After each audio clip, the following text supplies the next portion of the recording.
It's time for Media Meltdowns, and over the weekend, crazy lefties were spreading a sick rumour that Donald Trump was dead. And although Trump has broken the news to them that he's very much alive and well, the leftist media has jumped on this trend and even tried to revive the twisted rumours. Here is MSNBC's Jen Psaki dedicating an entire segment suggesting that Donald Trump must be hiding something about his health. We went from Trump saying he hadn't heard about the rumors of his death to Trump saying he did hear about them from reports, to then back to Trump saying he hadn't heard anything about any of it in the span of approximately 60 seconds in the Oval Office today. Really can't make this stuff up sometimes. She's really onto something. And look, we may never know why Donald Trump suddenly spent a week hiding entirely from the American public, but you don't actually need baseless online conspiracies to explain why he might not want to show his face in public right now. I mean, this was the person who was Joe Biden's press secretary. Are you kidding me?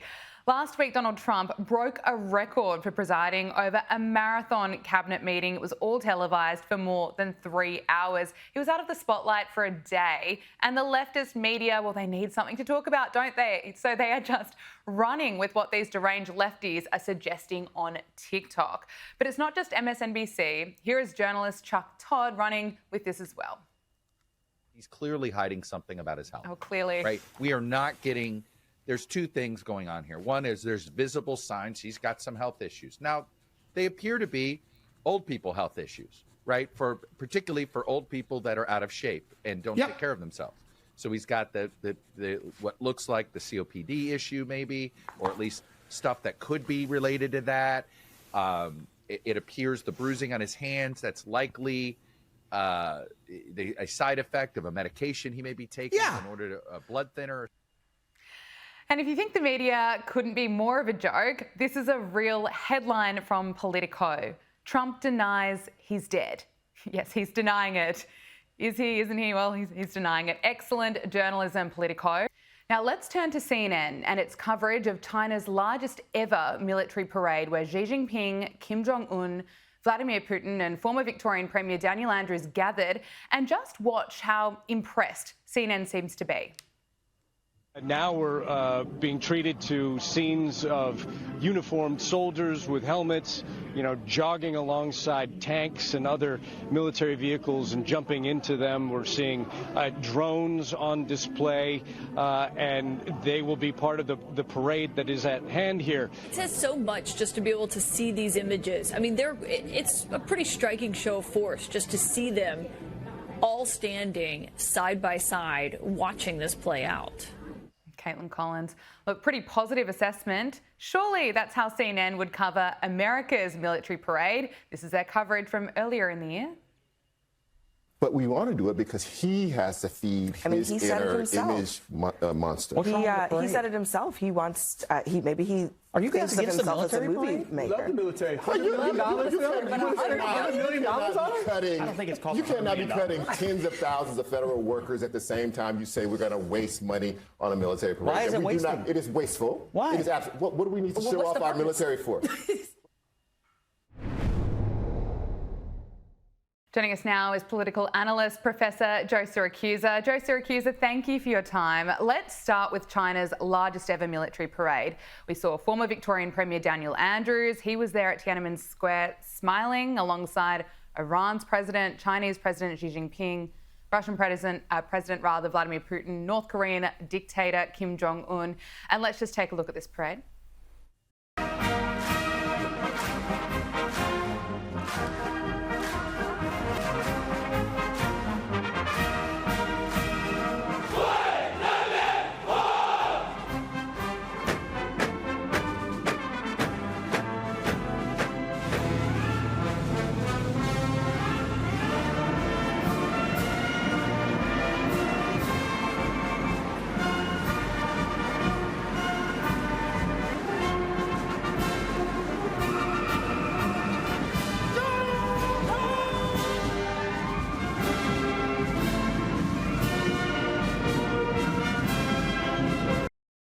Okay, so Donald Trump has responded and he's accused Russia and North Korea of conspiring against the US. He posted on Truth Social, The big question to be answered is whether or not President Xi of China will mention the massive amount of support and blood that the United States of America gave to China in order to help it to secure its freedom from a very unfriendly foreign invader. Many Americans died in China's quest for victory and glory. I hope that they are rightfully honoured and remembered for their bravery and sacrifice.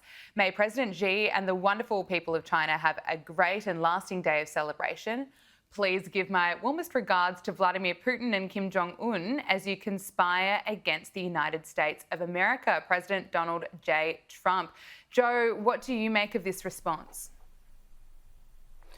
Well, the president is correct. The United States expended a great deal of blood and treasure to defeat Imperial Japan in the Second World War. And the United States, ironically, was China's best friend up until about 1949 when the Chinese communists took over Beijing and proclaimed the People's Republic of China. So the president is technically correct on that. And actually, they do honor the Flying Tigers. That's General Chennault's people who worked on with the Chinese during the Second World War. But keep in mind, we go from the nationalist Chinese to the communist Chinese. We got a different crowd.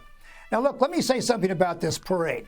During the Cold War, they used to, the American Congress used to grill the head of the American Armed Forces, the Joint Chiefs of Staff, and say to him, how's the enemy? The enemy's got this and that, and we need this and that. And then someone would say to him at the end, would you trade their forces for your forces? And the answer was always no. Look, it was a big showy parade. It was designed to assure people in China that the government of President Xi Jinping is in control. It's designed to keep the Communist Party in power. It's not designed to keep the enemy out. I mean, nobody wants to march into or roll into downtown Beijing or Shanghai or any of that. And so, it was pretty much a theatrical production. Now, I do get a kick out of Putin and Chairman Kim and the others. And there were some other nations there, some of whom are pretty scary, actually, from Central Asia. And they really don't complement each other. I mean, China has a huge border with the Russians, which the Russians are always wary about. And the Chinese go crazy trying to figure out if North Korea is going to get them into a war or not. So, I don't really worry about that. They're not all that in sync, as a matter of fact. But I do find it odd that an Australian politician would show up for this particular event, though I do encourage diplomacy and negotiations and conversations all the time. So that's important. But to give aid and comfort to the enemy, China's not the enemy yet. It's an adversary. And the United States spends more on its military than they do.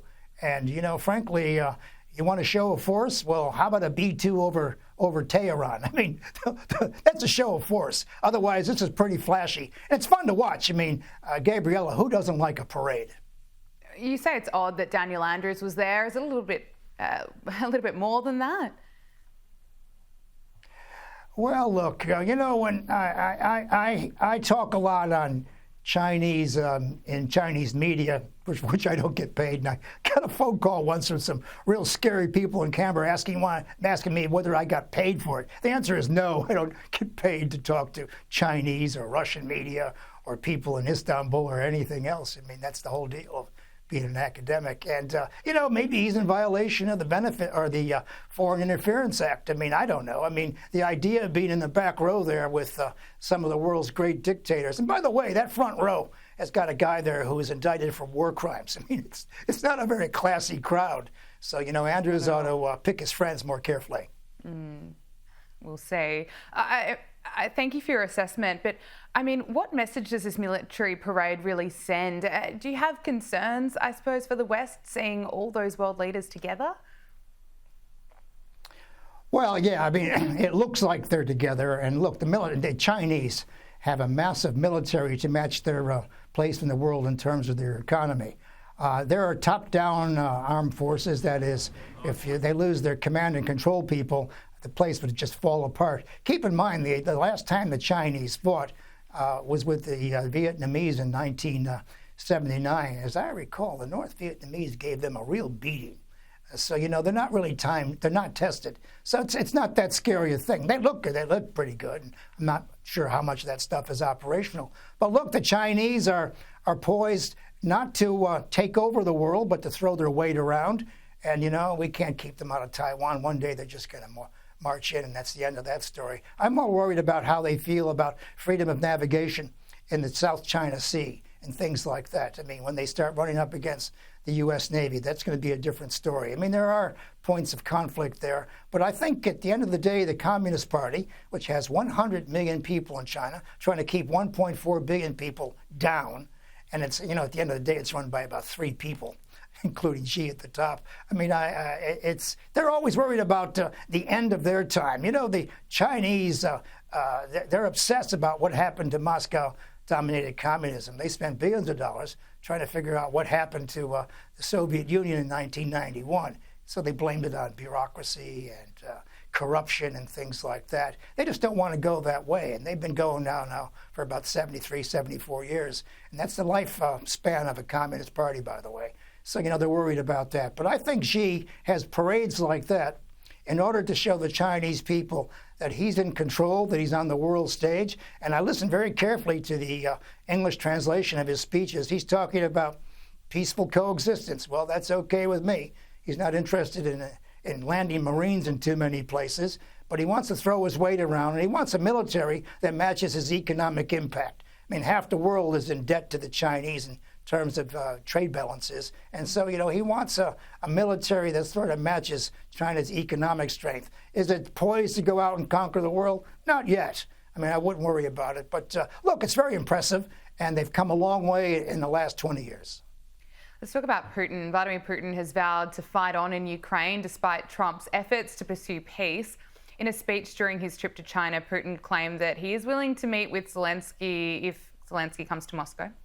The current administration of the United States, we see also that they've got the will and desire to find this solution. I think there's a light at the end of the tunnel. Otherwise, we'll be forced to resolve all our objectives through military means. Donald Trump was asked at the White House today about the progress, the slow progress, I suppose, in bringing this war to an end, and he really fired back at reporters. Take a listen.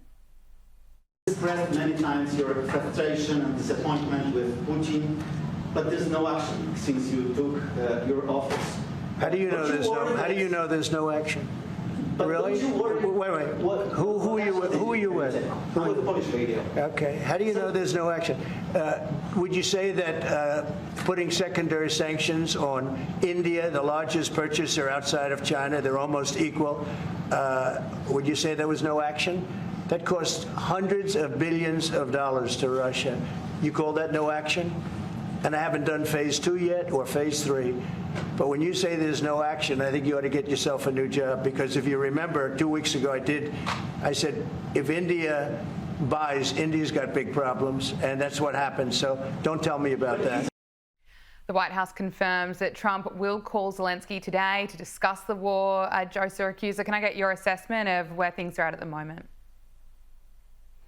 Well, I think Zelensky would have to be crazy to go to Moscow. He'd probably be shot or arrested or something like that. He's not going there. And look, Putin is positioning himself for the final treaty. Now, it took 5 years for America to get out of Vietnam, 7 years to get out of Iraq, and 20 years to get out of Afghanistan. So there's no quick fixes here. And what Putin is doing, he's putting pressure on. He wants the best position when they have to sit at a table. Zelensky's looking at his last days in office. I mean, he'll probably be going one of these days. And the Ukrainians are going to run out of friends in the United States because the Republican Party just doesn't want to give them any more money. And, the time has come to call a halt to the death and destruction in the place. But look, Putin is just playing the game, and President Trump is serious about second and third tertiary type sanctions and the like. And, he's making life miserable for the Indians who didn't expect a 50% getting socked for 50% on that oil. But look, President Trump is playing all the cards he has, and of course he's made it very clear, he and Rubio at the beginning, Secretary of State Rubio, that if they can't persuade the Russians to quit, they'll just walk away and let the Russians finish off the Ukrainians. I mean, Ukraine has fought very hard and heroically, and they've acquitted themselves with honor. The idea of a nation that size beating a nation with 11 time zones was always impossible, and it's just not going to work out. So they're going to have to come to some kind of arrangement. But I think Zelensky has got to play his cards very carefully here at the end, so that when he leaves politics, he can leave without rocks being thrown at him. But I think we're at the end days here, and President Trump's in a perfect position. You know, the Russians can take American assistance here, Zelensky can take American assistance here, or the president can just walk away. And let me tell you, Gabriella, in my lifetime, I have seen the United States walk away from South Vietnam, from Hungary, from Czechoslovakia in '68, and so on and so on. So when the U.S. is fed up with a place, they just leave. You know, they don't lose anything. They just go home and do something else. So Zelensky has to be very careful here, that he has to seem agreeable. And Putin, of course, at the end of the day, he needs the United States for trade and economics. And keep in mind that Putin and President Trump are in charge of 90% of the world's nuclear weapons, thermonuclear weapons. So it's a very important relationship.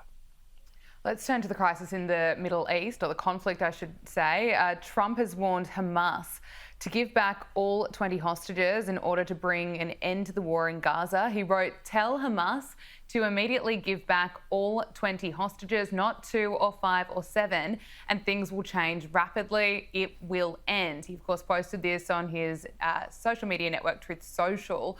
Look, we all want to get those hostages back so desperately. It's been nearly 700 days since October 7, 2023. Joe, do you think this warning, there have been warnings in the past, is this one going to cut through? Well, it might. I mean, Hamas is looking for the exit ramp here. I mean, there's still about 14,000 Hamas fighters, according to the sources that I see. And, of course, Gaza, of course, has been flattened like a parking lot. And, you know, and he's trying to give Netanyahu here, he's trying to throw him a bone.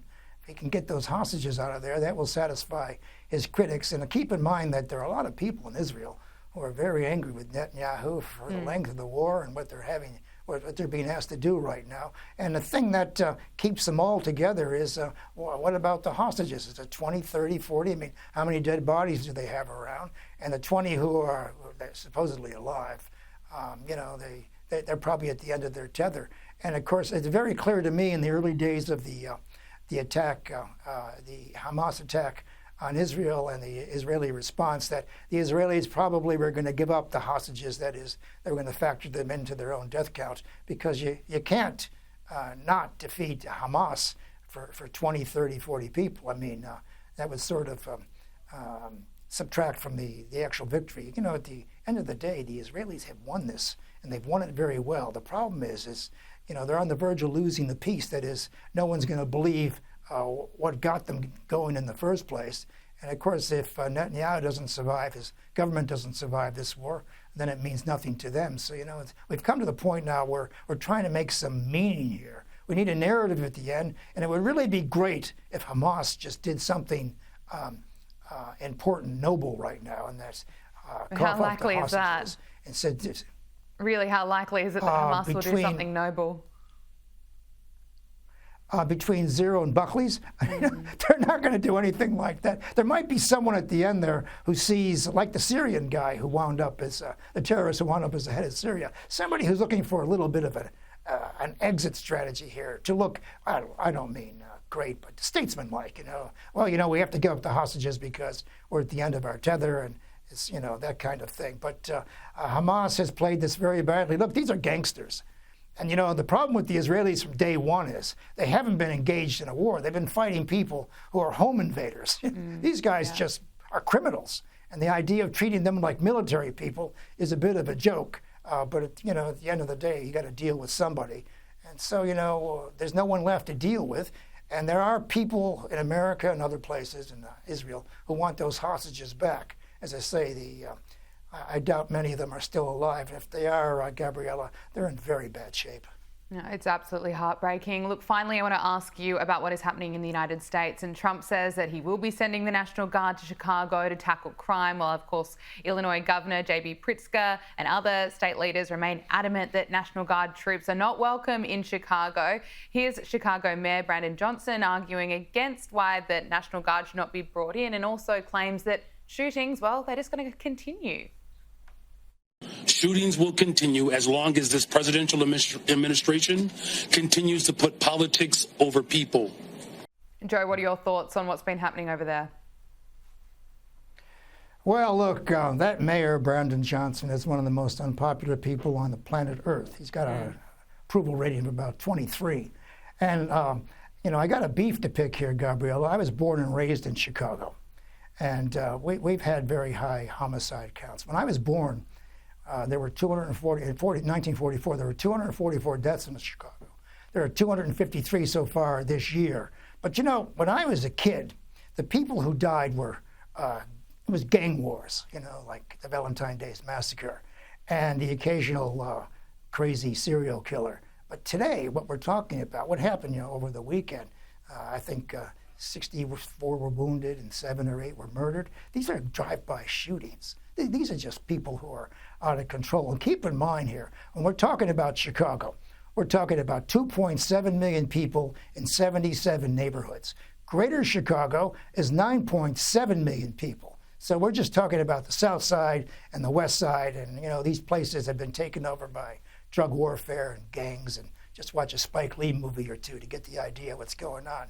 So President Trump's on the right thing here. But people can't disagree with the mayor too much because most of the jobs in Chicago are patronage jobs. That is, the mayor appoints the police chief, fire chief, and all the rest of them. And if you want to keep your job, you got to shut up publicly. But I'll tell you this. I know a lot of Americans, a lot of Chicagoans, and they are quite happy to see the federal guard. Now, the courts say they shouldn't be there. They shouldn't be processing, apprehending people or processing them and all the rest of it. But I think there'd be a lot of Chicagoans who wouldn't mind seeing some peace in the street. Yeah, it's a tough place. I grew up in a tough neighborhood, but we all made it. But look, that mayor there, and of course the governor, Pritzker, who's down in Springfield, he just loves the idea of picking a fight with President Trump because he's aiming for the White House. In fact, everybody who picks a fight with Trump is aiming for the White House. Always. America's that kind of place.